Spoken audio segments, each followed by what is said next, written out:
Dear friends, welcome back to your channel Let's Read. So today we will be reading from the timeless collection of Howard Pyle, The Adventures of Robin Hood. So title of today's story is How Robin Hood Became an Outlaw. Let's begin with the story. England at the time of Robin Hood was ruled by King Henry II, the brother of King Richard, who had gone to Palestine to free the Holy Land from the Muslims. Near Sherwood Forest, on the outskirts of the town of Nottingham, in the village of Glades, lived the family of Robin Hood. His father was a very kind man who helped his neighbors in their difficulties. He was loved by all. When winter was very cold and there was no food in the homes, the people of the village of Glades entered Sherwood Forest to hunt deer. Now, there was a law in Nottingham that no animal from the Sherwood Forest could be killed. The sheriff of the town had his men watching the forest day and night. One winter night, Robin Hood's father and a few of his friends from the village were returning after a hunt. They never knew that the sheriff's men were waiting for them. All the hunters were arrested and taken to the sheriff in Nottingham town. The wicked sheriff condemned all the poachers to death by hanging. By the time the villagers reached the town, the hunters were dead, for the sheriff had hanged them at dawn. They brought back the dead bodies and buried them at the village cemetery. Robin Hood, at the time of the death of his father, was only 7 years old. So he grew up without his father. His mother was always sick. Often hunger forced little Robin into Sherwood Forest, where he caught rabbits, which his sick mother roasted on grills on the fireplace. Robin was very quick with his bow and arrow. He could easily shoot down birds on high branches or flying in the sky. When Robin was 13 years old, his mother took ill and died. Now he was all alone. He spent the whole day walking through the shady forest looking for rabbits and wild cocks. At night, he returned home with his catch, which he roasted on the grill on the fireplace. Robin reached his 18th year. Now he was tall and strong. He was a fine archman. Wherever there was a shooting match, surely Robin was there. He always carried off the prizes. Everyone in the village of Glades knew that Robin was a very fine young man. They said that he was like his father. One day, Robin had gone to the market of Nottingham to buy some oil and salt. As he was returning, he saw 2 men from the sheriff's office nailing a proclamation to a large tree. Curious to know its content, Robin stood near the tree and tried to read. "Lad, this is not for you. The sheriff of Nottingham is conducting a shooting match tomorrow for the best shooters in the town. So you need not tire your eyes. Move on, young fellow," said one of them. "Thank you, sir," said Robin, lifting his hat a little. As he walked towards Sherwood Forest, he began to think, I must go tomorrow to Nottingham town and try my luck at the contest." That night, he took his bow and polished it. He then waxed his arrows. As he slept, he dreamt he was standing beside the sheriff of Nottingham, receiving the prize for winning the match. Early next morning, Robin Hood awoke, put on his Lincoln green dress, tied a leather strap to his waist, and adjusted his green cap with a feather on it. Then proudly he took his bow and hung it on the left shoulder. He tied the quiver with a dozen arrows onto his back. Then he headed for Nottingham town.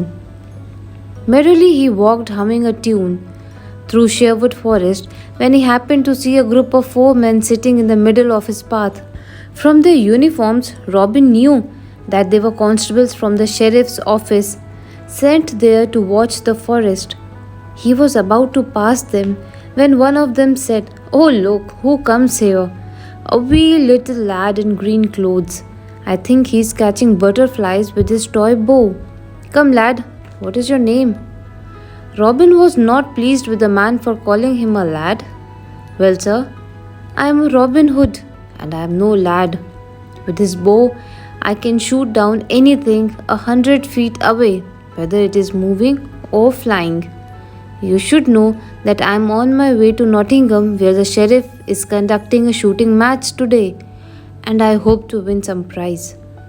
All the four men laughed. One of them slapped the back of Robin and, amidst the laughter, said, "By heavens, here is a brave lad, at least in his boast. Do you say that you are going for the shooting match? I bet that you cannot even shoot that bird with your toy bow. What do you say, fellows?" Robin was about to say something when another man, pointing his finger to the bird that sat on a branch nearby, he said, "Now, green little boy with a big mouth, listen to me. If you shoot that bird, I will give you 20 marks to buy the icicles." "That little bird is too near. Look yonder. Do you see a stag on top of that cliff? I bet it is 100 feet away. I will bring it down for you for the same wage," said Robin. Then he stood still, took aim, and his arrow flew through the morning air. There was a cry, and the stag fell dead onto the rocks below. The four men stood there with wide open mouths. "Well, let me have my 20 marks and we'll be off to the Nottingham," said Robin. "Fellows, the lad has killed the king's stag. Let us arrest him and take him to the sheriff," said one of the men. As they were about to get hold of him, Robin ran for his life. About 50 yards away, he turned back to see whether the men were following him. Just as he turned, an arrow hissed close to his head. He could see the man, for he was still holding his bow. Robin stepped aside, drew his bow, and sent an arrow flying. It struck the heart of the man, and Robin saw him falling to the ground. Then he dashed into the forest and disappeared into the thickets of Sherwood Forest.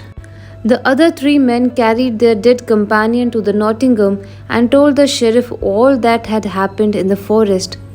"Call 10 men and search the forest and bring that insolent lad to me. Tomorrow he will hang in the marketplace for killing my man. 100 pounds to the man who brings him alive," shouted the angry sheriff. But none could find Robin. After searching for 3 days, the men returned to Nottingham. Robin knew that he was an outlaw with a price on his head. Hence he did not venture out of the forest. He shot animals and ate their meat, roasting it on fire. He drank water from the spring in the forest. He was happy. One day, as he was hunting, he saw 3 men in shattered clothes sitting near a fire they had lit to warm themselves. He discovered that they too were outlaws, for they had shot stags in the forest and the sheriff's men were looking for them. They joined the company of Robin Hood. Within a few months, others joined them. By the end of the year, Robin had over 50 men, all outlaws, fleeing from the wrath of the sheriff of Nottingham. Robin gave them Lincoln green dress and caps to match. He trained them to shoot well and fight with a staff. They called him Master Robin. So, dear friends, this was the end of a short story. I hope you really enjoyed listening to it. Please do not forget to like, share, and subscribe the channel. Thank you.